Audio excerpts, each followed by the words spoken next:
ni Dr. Jose Rizal.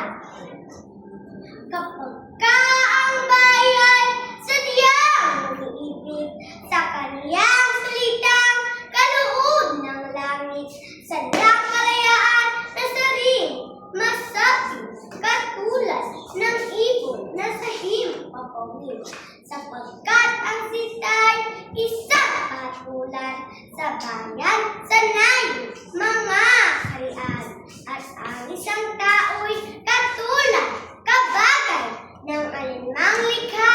noong kalayaan, ang hindi magmahal sa kaniyang sinta na higit sa hayop at mansang isda,